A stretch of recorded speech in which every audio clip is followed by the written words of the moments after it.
باتیں کیا کیا ملیں گی وہ غور کیجئے گا. رجل عالم جو پہلی مثال میں نے لکیر میں دکھایا اسی پر توجہ رکھیے گا, ٹھیک ہے. رجل عالم اس پر غور کیجئے. عالم اور رجل کو دیکھیے افراد, تثنیہ اور جمع میں ان تین باتوں میں سے ایک پائی جائے گی. ان تین باتوں میں سے ایک پائی جائے گی.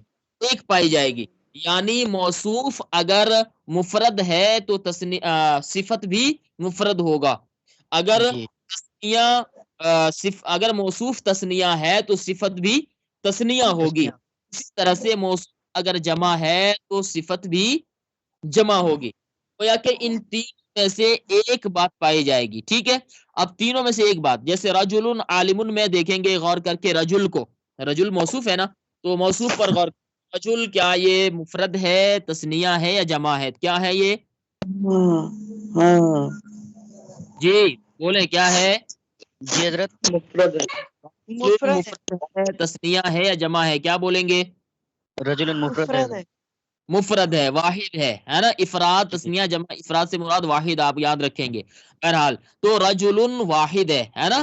تو مطلب سمجھ دیکھیں آپ عالمن کو, اب عالمن بھی واحد ہی ہے, ٹھیک ہے.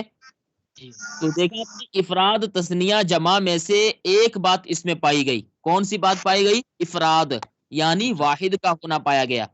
تو ان تینوں باتوں میں سے ایک پالی گئی. اب انہی تینوں باتوں میں سے پھر اس کے اندر نیچے رفع نصب جر میں سے تین باتوں میں سے ایک بات پھر سے پائی جائے گی. غور کیجئے گا, رجل پر رفع ہے یا نصب ہے یا جر ہے؟ کیا ہوگا؟ کون بتائے گا؟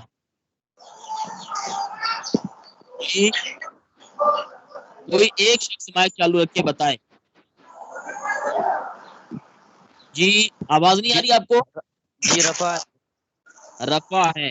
اچھا رفع کا مطلب بھی تھوڑا سا بتا دیجئے, اس لیے تاکہ سب کو سمجھ میں آ جائے. جی رفع کا مطلب ہوتا ہے عمومی طور پر پیش آنا, ٹھیک ہے. آپ کو آسان لفظوں میں, حالانکہ اس کا حقیقی مفہوم یہ نہیں ہے, حقیقی مفہوم بھی بعد میں آئے گا, ابھی سمجھ لیں. عمومی طور پر پیش آنا. تو دیکھیں رجل عالم کے اندر رفع نصب جر میں سے رجل کے لام پر دیکھیں گے رفع موجود ہے, یعنی پیش موجود ہے, ٹھیک ہے. تو اب جب رجل کے لام پر پیش موجود ہے تو عالم کے میم پر بھی وہی پیش موجود ہے کہ نہیں ہے؟ جی. تو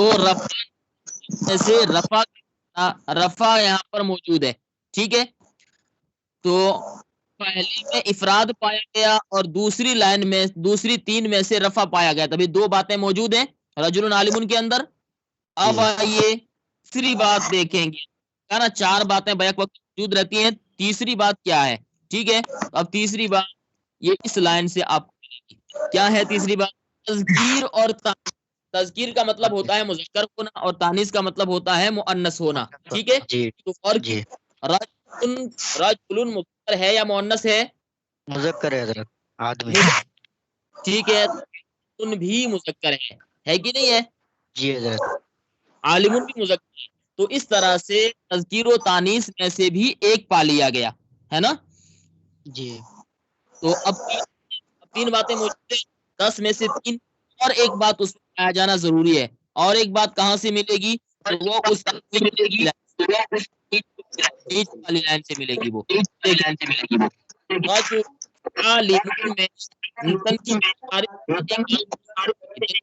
ہوتا ہے نکرہ ہونا. اب غور کر ہونا مطلب ہے معرفہ ہونا, یعنی معرفہ اور نکرہ بھی ایک بات کا ہونا ضروری ہے. اب غور رجل پر, رجل معرفہ ہے یا نکرہ ہے؟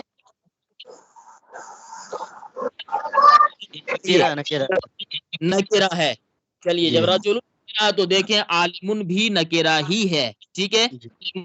اب غور کیجیے, یوں تو اس میں 10 باتیں ہیں, یوں تو یہاں پر 10 باتیں ہیں, یہ دیکھیں یہاں 10 چیزیں ہیں, ان 10 میں سے 4 باتیں ہمیشہ اس میں پائی جا رہی ہیں, ٹھیک ہے. اتنی آپ کے ذہن میں رہنی چاہیے.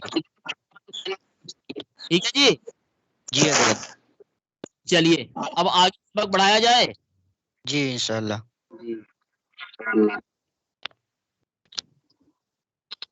چلیں ٹھیک ہے, پھر آگے سبق دیکھیے آپ.